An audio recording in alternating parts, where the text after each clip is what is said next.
Recibimos al abogado Eduardo Herrera, quien se ha hecho conocer durante varios años como presidente del Consejo de Lucha contra la Corrupción, Consejo Privado contra la Corrupción. Sí. No ejerce más ese cargo, Sí. pero sí el de una institución creada por él, que lleva un bello nombre en lengua quechua, Cuscachay, Hacer Justicia.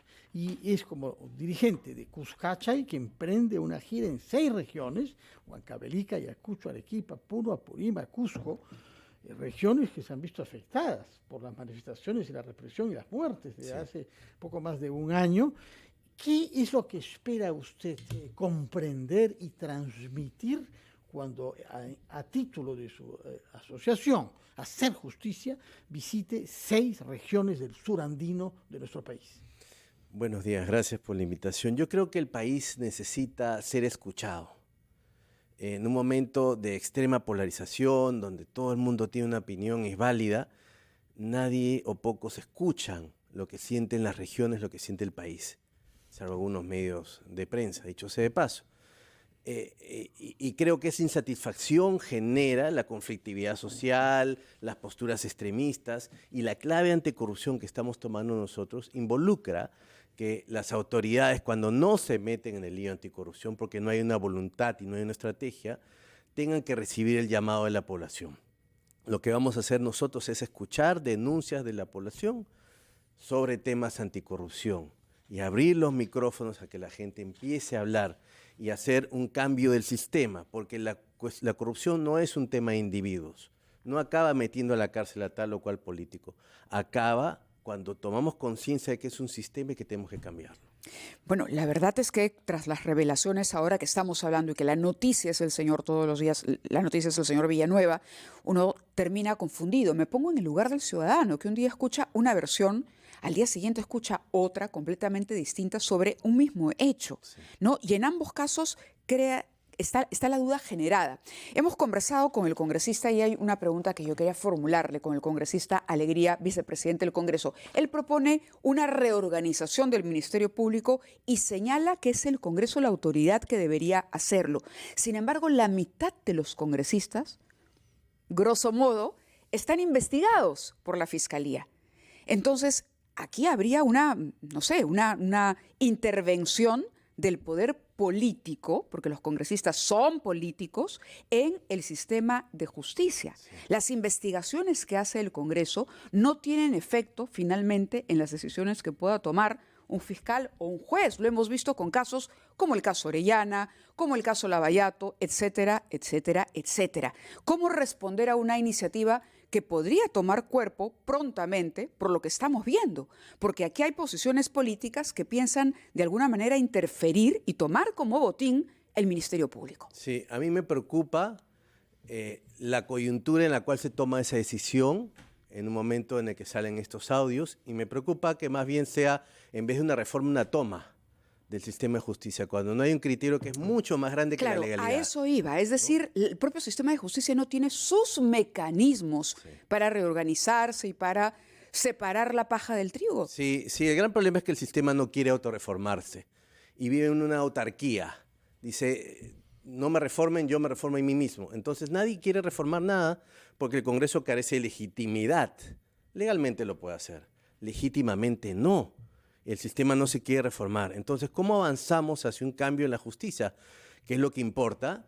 Cuando hay millones de personas de a pie, no es la justicia VIP, que necesitan, por ejemplo, que sus casos de alimentos avancen, que los casos de violencia contra la mujer avancen, que los casos de extorsión contra empresarios por municipalidades avancen. Entonces, yo lo que sugiero es que tiene que haber un espacio como el Acuerdo Nacional que tiene que servir para esto, donde todas las fuerzas políticas y sociales digan, esto tenemos que encargarlo a alguien técnico, no político. Donde el poder político se mete en la justicia se politiza. Señor Herrera, usted tiene una larga experiencia con casos concretos de corrupción que viven los empresarios, porque ha estado en un consejo privado anticorrupción usted. Según su experiencia, ¿cuáles son las instituciones públicas en donde hay más recibo de coimas? Bueno, en mi experiencia, la Policía Nacional es una de las instituciones que tiene más corrupción. Y no es porque haya malos policías. Lo que pasa es que es un sistema diseñado en muchos casos para que los buenos policías que existen sean absorbidos. Ascensos, cobro de extorsiones, ir a una dependencia tal o cual y pagar un monto, las batidas. El sistema policial está copado por la corrupción y a mí me gustaría que un ministro del Interior, un jefe policial, se atreva a hacer la gran reforma policial. Ese es uno de los sistemas. Creo que se puede contar mucho con el actual ministro. Bueno. Fuera de la policía, ¿qué otras instituciones públicas considera usted de las más permeables a la corrupción? El sistema de justicia, de la ¿Jueces cual también o fiscales? Jueces, fiscales, INPE, que no estamos viendo, Policía Nacional, los abogados, que somos vehículos de la corrupción. Que están ahora a punto de elegir a un nuevo decano y ni siquiera se ponen de acuerdo sobre cómo hacer esta elección, ¿no? Sí, pues eso es triste, ¿no? Que la cuna de la juridicidad esté metida en una elección sin reglas claras, de la cual yo participé y me retiré. Ese es el punto. Si el sistema de justicia no funciona, el país nunca habrá ser desarrollado. Policía, sistema de justicia. Tercer lugar, yo creería que las municipalidades y los gobiernos subnacionales. Municipalidades tanto de Lima como del interior. Como el interior y gobiernos subnacionales. Estamos hablando de regiones también, donde no existe control, donde existen señores feudales que hacen lo que quieren y abusan del poder. El gran problema de la corrupción es el mal uso del poder, que lo estamos viendo en primera plana en todos los... La imagen ayer, por ejemplo, de este señor que trabajó durante el gobierno, del exfuncionario del gobierno del señor Martín Vizcarra, que se acoge a la colaboración eficaz, Alcides Villafuerte, y devuelve, y él lo dice, este es dinero de una coima, $500,000 de soles que tenía en su poder. Sí.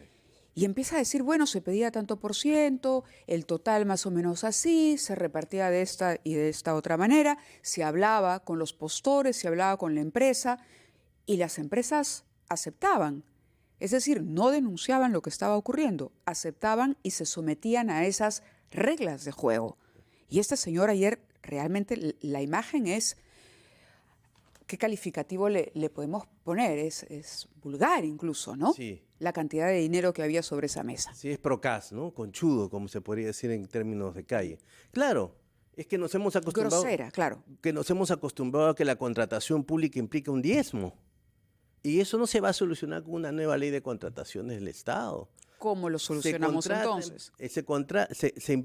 Sí pasa por algunas normas legales. Por ejemplo, empezar el beneficiario final de las empresas. Si yo sanciono a la empresa A y el accionista de la empresa A cambia de nombre, si vuelve a contratar con el Estado, eso no sirve de nada. Tenemos que ir al beneficiario final para que sea él el sancionado e inhabilitado por casos de corrupción. Mientras que eso no pase, vamos a tener empresas de maletín, que son este tipo de empresarios que en realidad son mercas, que van pululando en distintas entidades del Estado y dicen, te ofrezco camillas y también te construyo puentes, porque eso es lo que está pasando en el país. Señor Herrera, se pensaba que el caso Lavajato, con las revelaciones que hubo inicialmente, podía significar un punto de inflexión en la toma de conciencia y en la práctica judicial y fiscal. ¿Qué resultados está dando y qué espera usted que al final se concluya, sobre todo el esfuerzo que se ha hecho para el caso Lavajato? No tenemos resultados. Los rankings lo demuestran así. Hemos bajado en el ranking a nivel mundial. De Transparencia hace poco ha sacado su ranking anual. No hemos avanzado porque no hay estrategia, porque no hemos tomado un sector, eso es algo que siempre repito, tomemos un sector y limpiémoslo. Hagamos un grupo de intocables, como sucedió en la película, con plena independencia, para que exista un cambio que la gente pueda percibir. Se limpió el sector salud. Y eso es lo que tenemos que hacer. Para esto hace falta voluntad política. Yo recordaba lo que ocurrió cuando el fiscal Chávarri intentó retirar del equipo Lavallato al doctor Vela y al doctor José Domingo Pérez. La gente, era un año nuevo, la gente estaba bailando, una fiesta de año nuevo, pero salió a las calles, dejó la fiesta, apagó la música y salió a las calles. En ese momento, el presidente Martín Vizcarra gozaba de una popularidad. Nadie conocía, por lo menos la mayoría no conocía, de estos hechos de corrupción tan evidentes y tan descarados que se han llevado a cabo durante su gestión en Moquegua y en la Presidencia de la República, incluso durante su paso por el Ministerio de Transportes y Comunicaciones. ¿Cómo calificaría, doctora Herrera, la imagen que tiene hoy el equipo especial Lavallato de cara a la ciudadanía, a esa ciudadanía que en su momento salió a defender a los fiscales que tenían a su cargo la investigación más importante de corrupción de la historia reciente del Perú? Yo creo que se marearon Se marearon con los flashes, con las luces, con la popularidad. Y cuando una autoridad se marea y se cree el poder, pierde terminadamente el objetivo que tenía. Es un equipo muy eficiente. Yo nunca había visto tampoco, en el caso de Carhuancho, con el caso de Vice, de Graña y Montero, cómo las personas apoyaban al sistema de justicia, una cosa espectacular. ¿Por qué? Porque había un sentimiento de justicia que se estaba ¿Por qué se ha perdido? Porque se marearon, no lograron conseguir resultados. Al final todas esas detenciones se cayeron, no hubo transparencia en la información, no hay sentencias. Entonces da la impresión que se durmieron en sus laureles y perdieron la estrategia. Se durmieron en sus laureles, pero bueno, Augusto Álvarez Rodríguez ayer nos decía, o la última entrevista nos decía que incluso podía haber alguna intencionalidad política detrás de la decisión que tomaban los fiscales. ¿Cree que en algún momento se dejaron, así como dicen que existe el síndrome del secuestrado, ¿no? ¿En algún momento se tomaron de manera muy personal las causas que seguían? Yo creo que sí, no tengo ninguna duda de eso. El caso de los cócteles de financiamiento de Fuerza Popular es un caso claro de eso. No hay un caso ahí, no hay un caso legal. El asunto es que se dejaron llevar y llevan la farándula a la justicia y eso no puede, el juez nunca debe guiarse por los periódicos y los medios de prensa. Un fiscal y un juez tiene que ver el expediente y eso no ha pasado acá. Eduardo Herrera, muchas gracias. Ojalá que tenga una provechosa gira en 6 regiones andinas del sur del Perú.